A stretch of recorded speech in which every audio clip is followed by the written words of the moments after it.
Create enriching experiences beyond the classroom through ACSI Student Leadership and Learning with Emily Pigott. Well, welcome to the Student Leadership and Learning podcast, where we journey together to influence, equip today's students to lead with intentionality and purpose. Well, as always, I'm your host, Emily Pigott, and today we have one of my favorite people on the planet with us, Lisa Kleinmann. So Lisa serves as the head of school at Southwest Florida Christian Academy in the great state of Florida. So in Fort Myers, Florida, where she has led 30 years. Lisa, that doesn't happen today. And I had the privilege of serving with her for 20 of those years. She is one of my dearest friends. You will see as she talks today, she is a poised and graceful leader, but she is also fiercely dedicated to developing student leaders. So I cannot wait for you to hear from her today and just gain some wisdom and knowledge from her. So Lisa, thank you so much for joining us. Well, thank you for having me. This should be fun. Oh, it is. This is gonna be it's a family reunion for us. So we've invited you all along on Lisa and I's family reunion. So we'll reminisce. We had some really great adventures together. Well, speaking of adventures, back in we've talked a little bit about this date, Lisa and I have, but we think back in 2004. So do the math. That's a long time. Lisa, you and I went on this journey together to discover how to implement student leadership culture on our campus at Southwest Florida Christian Academy. Now, take us all the way back, if you can remember, why did we do it? What inspired us to begin this journey? Yeah, well, we attended a Kingdom Ed conference led by Dr. Glenn Schultz, and we realized, well, it was just the Holy Spirit just convicted us that we weren't doing enough for our students in the leadership area. And we decided that we needed to create something where we could train our new generation of Christian leaders through a biblical worldview lens. Mm-hmm. So we started up, and in the following years, we attended the KSI, which was the Kingdom School Institute back in the day, led by Dr. Larry Taylor at Prestonwood. And then also there was opportunity to do Habitudes training by Dr. Tim Elmore, who is kind of on the leading edge of student leadership in that time, just so that we could develop a framework, so that we could bring something back home to our school to integrate, so that we could actually find a way to identify and then to train our next generation of leaders in a very intentional way. Mm-hmm. Well, and I love that you use the word identify. You know, there's a misconception, and the more you serve in a capacity as a field director at ACSI, so you see this in your service, and I do as well. As I talk with different schools, there's this misconception that leadership is reserved for the students that have the look and feel of a leader. And one of the things we wanted to do was to make sure that we weren't just serving those students, which that is important, but we wanted to have a process for finding the unlikelies, like the ones that are easily overlooked because they're quiet, they're more reserved, they're not the ones that are going to push their way, to the front. And so we wanted to be real intentional with that. Now, so we went to KSI. That's right. And we Kingdom School Institute, and we ended up sitting in a session by then head of school, Larry Taylor of Prestonwood Christian Academy back then. Now, I will say one of the best presidents ACSI has had. So he serves in this capacity, just a phenomenal leader. But what was it about that conference? I know what stood out to me, but what stood out to you as we were sitting in that conference? Well, one thing was that they dedicated specific time set aside that was uninterrupted to pour into these students and help them their formation on their leadership journey.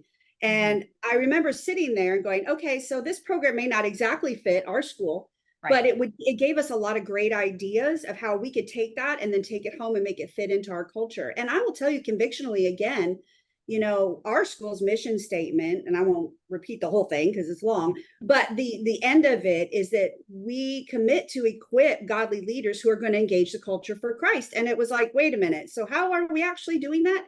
Because you can't accomplish that in your regular academic courses. You really have to dedicate, set aside time to do that very intentionally. I love such wisdom. And the fact that you said, we can't do this in our regular courses, which means Bible, although necessary, isn't of itself enough.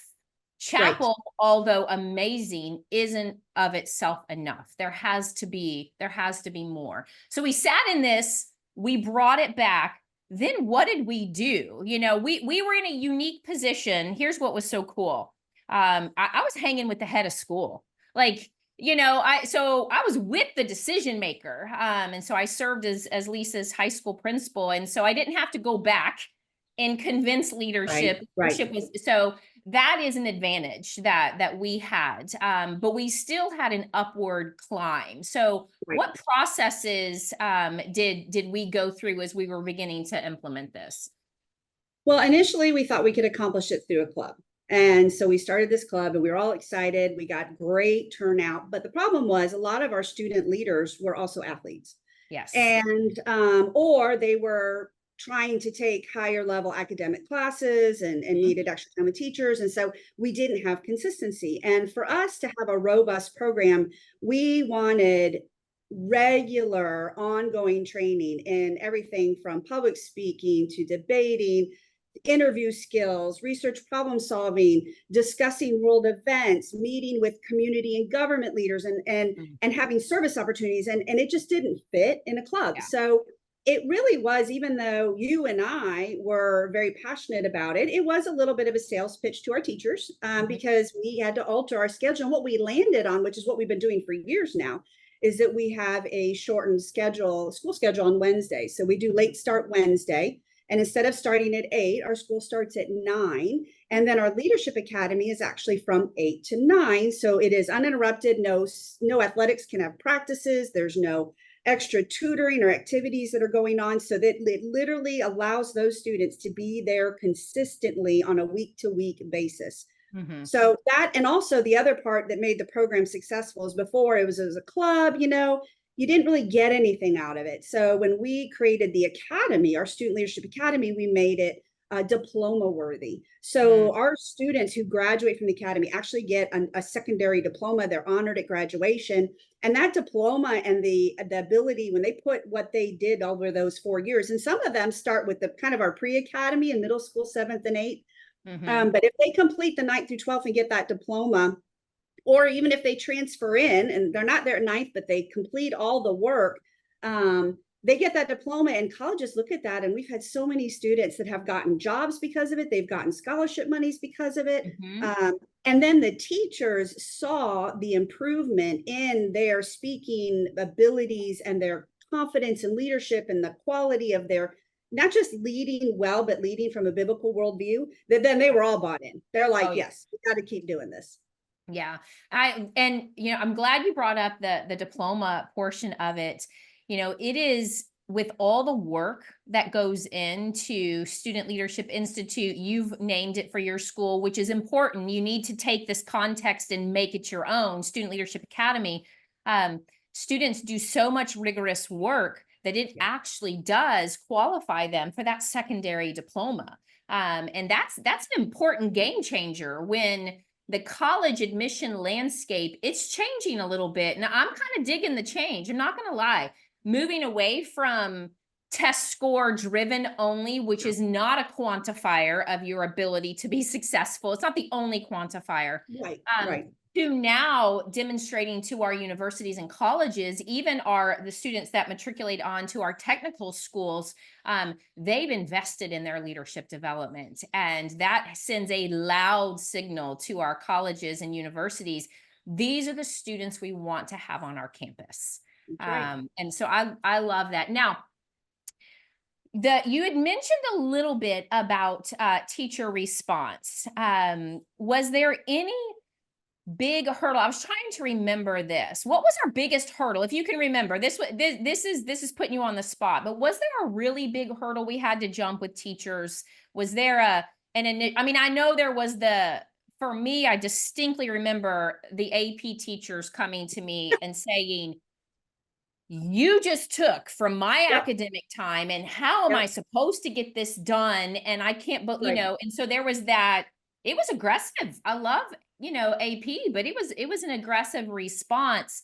And do you remember any of the other hurdles that we may have had to jump other than that? I mean, that definitely for the high school was the biggest hurdle because they're very protective of their time. Yes. And some of them were using those mornings to offer extra help. So they Right. had to kind of reimagine that. I think the other thing was just for our school culture, which it was a hurdle, but then once people got used to it, they absolutely loved it, is Yeah. that late start time. Yeah. Because our elementary parents, ended up finding out that, man, I could have breakfast with my child on Wednesday mornings Yeah. and then bring them to school. And what we had to do for those parents that couldn't is we did have to offer free care before school care, because we didn't Mhm. want the rest of our school community to be penalized because of our student leadership academy. So again, there was a little bit of an investment on that end, but Mhm. most of our parents took advantage of that extra time. Mhm. And if their kids weren't in the program. And again, it opened it up to where, because of the way it was scheduled, consistently since that started, we've had over a third to a half of our high school student body participating every year in Student Leadership Academy. Which, when you think about it, it is their opportunity to sleep in, and Right. they choose not to. Like, I remember Yeah. when we put it in Wednesday morning and we said we were going to be, we're going to have late start and these students would have to come, not late start. I remember there was a couple of people who said there is no way. There Yeah. is no way they will wake up early and come just for student leadership, but they did. Oh, And yeah. it's such an indication of how hungry this generation is for investment in their lives. They want to lead, they just don't necessarily know how. But if we don't invest in their leadership, the interesting thing about this generation is they're going to lead anyway. But Right. instead of having a generation of students who know how to navigate leadership with wisdom and a biblical worldview, we're going to have leaders that are thrust into leadership that are not ready for the rigor and the demand of it. And that's what we see, the crumbling. They can't stand against the fury that comes against them, the cultural aspects. So, Yeah. It's true. um, now, your school, and as many schools have, but particularly in Florida, COVID was an interesting thing. But coming out of COVID, your school encountered you. It's always been a big school. It is a large school, but it encountered some significant growth. And we know that growth will mug culture every day of the week if you don't have intentionality, an intentional strategy in place to guard your culture.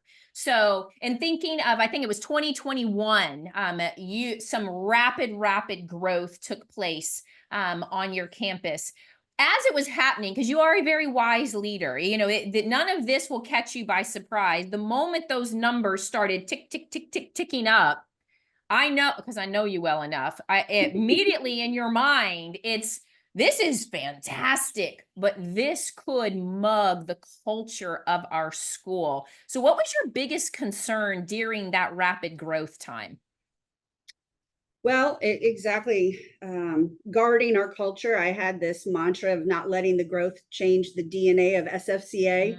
So good. Um, and really, we could have even grown more rapidly, but we chose not to. We did it very intentionally. We developed basically a 3-year plan with Mm. lots of margin, because we wanted to allow God to lead. Because in one moment we thought we're going to open up these classes and maybe not those, but then God would provide these families in an area we didn't expect, and we'd have to Yep. pivot. I think that's important. But we are also very intentional on our onboarding of our new families and our staff. And it tied into our Student Leadership Academy because they are student leaders. So we made sure that they understood that their attitudes and behaviors affected our school's culture and the behaviors and attitudes of their fellow classmates. So we not only dug deep into who SFCA was, what a biblical worldview leader looks like, an SFCA graduate, that comes out of our program, but we also gave them a platform to discuss and debate the school matters that were coming up because of the changes and the important topics, the topics that were important to them regarding school culture. We gave them a platform. We empowered them to have a voice at the table. We actually sought their counsel. I remember having meetings with them. I'm like, all right, tell me what you think. Has this changed? How should we approach it? A lot of it was organic. It wasn't like, oh, create this amazing agenda and 3 points. No, it was a conversation. Yep. And I will say that empowered our Student Leadership Academy students more than ever before because they had ownership, they had a voice.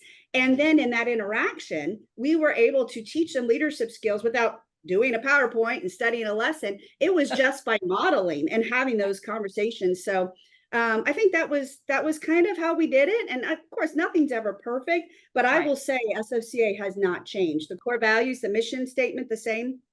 Yeah. But it is what we had to do. And I did want to, I don't want to miss this because I want to tell you, because we are actually going through another year of change. We're taking on two preschools are coming under SFCA. So now we're going to have babies 6 weeks old to 12th grade. And it's caused us to, so it's caused us to ponder, all right, what does leadership development look like starting real young? So, it's kind of fun to contemplate, but one thing we have decided to do is to add a component to our Student Leadership Academy. Hand select some juniors and seniors who are actually going to be a Student Leadership Academy council. It's a lot of words. Basically a council group. And they are going to assist us in planning and leading the academy and serving as student advisors to the administration. And I'm charging them to be like board members.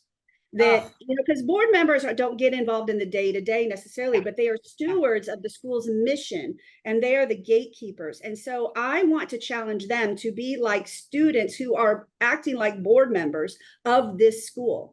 And I'm really excited. I don't have it all figured out yet, but this is what we're going to do this year. And I am excited to see how that just sets them up for more success and also sets our school up for success.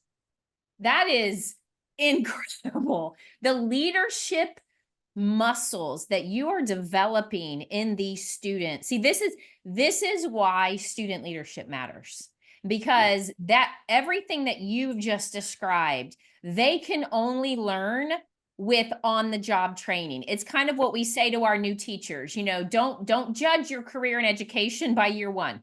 Actually, don't even judge it by year 2. By year 3, you got your feet under you. It takes that amount of time. Well, it's the same thing with student leadership development. And so these students that are now juniors and seniors, they've been in your pre-academy and your middle school years. They've gone all the way through.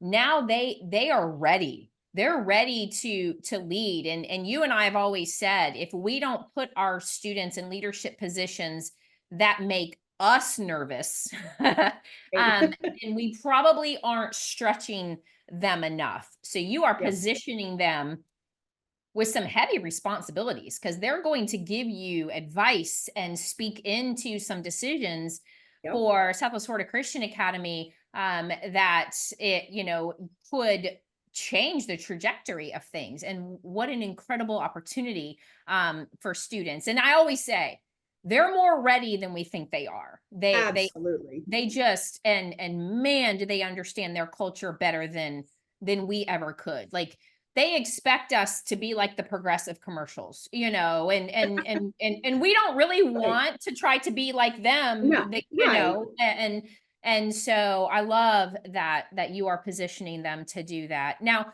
for schools that are contemplating this, you and I all day long, we could give them all the reasons why they should and give them years of data of success story after success story.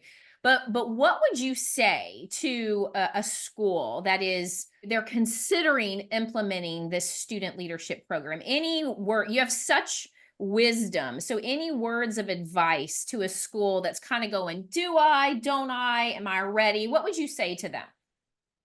First of all, I would partner with an organization like ACSI and to get a framework, because it's hard when you start something. You have all these great ideas, but you need a guide to get you going. And plus, that helps you if you have to present it to a board or to your administrative team. Now, hopefully your administration would want to get involved in actually teaching it. I mean, it's my sweet spot. I love being involved in Student Leadership Academy. But you need to get a framework. You need to get the support of your administration to the point that not just a nod, yeah, go do, but also to make time and a budget, whether you charge students a small fee for it or not. But there needs to be something there. And you even need to get the support of your athletic director. I mean, he was pivotal in the Student Leadership Academy development. And it was important because he had to make that time important to his coaches. That's important. Another thing I would say is I would make it voluntary, but mandatory for if you have a student leadership a student advisory council or student government in your school. I would make it mandatory for them to be in that training. But other than that, I would make it voluntary, because again, like you started out by saying, we're here to identify future leaders, and they're not always the ones that are the student government leaders. Right. They're the quiet ones that sit in the back in year one and then are up front debating hard and articulately in their senior year, so So that is important. I also think it's one of the few things they have a choice in. Like, school is mandatory and they get grades and they got to do all these things. They actually get a choice, and then they're excited. It's so weird how that's that's the draw that gets them up early in the morning. Now, granted, there are still a few students where mama's got to kick them out and say, you're going to go, but for the most part, it's because it's a choice, and make it worthwhile. Like I said, that's why we have the diploma. And even kids that can't get maybe they don't fulfill the diploma requirement, they get a certificate of completion. We definitely have a 101, 201, 301, 401 progression, because again, as we grew, it became difficult to debate in large groups of 100 plus. So the 101s we would pour into differently and have them debate at a different level than our 401s, so that really helped for differentiated instruction. And also, I would say too, let your students help script it. I mean, I get so excited. They know when I come up in the morning, if something's happened in the news that day, I am like, all right, before we get started, doesn't matter what I plan. This just happened. What do you think? Why? What does God think about it? What would you do about it? I mean, we have a conversation in real time about events that are impacting them. So having a say is important to them. And also, having a program that's designed to pivot. Don't be rigid. Don't plan 4 years out and go, this is how it's got to be. No, just like a school year, every year, evaluate what worked, keep it, add to it, expand. And if something didn't work, get rid of it. It's okay. That's again, the beauty of a program that is flourishing and growing.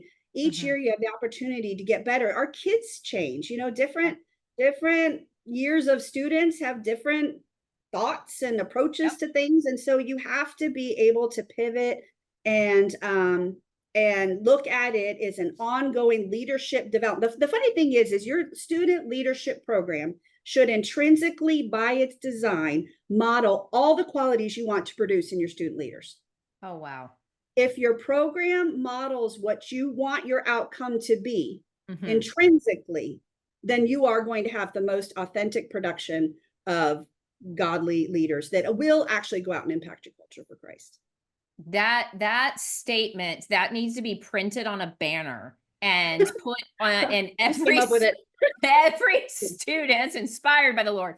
Every program, because that is, at the end of the day, that is what we're going for. That is what we hope we want. We're in Christian education not because it's easy. We actually choose it because it's hard. And we actually choose to invest in student lives because they are worth it, and they are the ones that are going to impact this culture. The baton has already been passed, whether we think it has or not. We just need to come alongside and continue to build. Wow. Your wisdom, as always, I knew it, your wisdom as always is just so spot on, and how you read the culture and how you lead this school. You've led them through very challenging times and some amazing times. And that is the gift of leadership.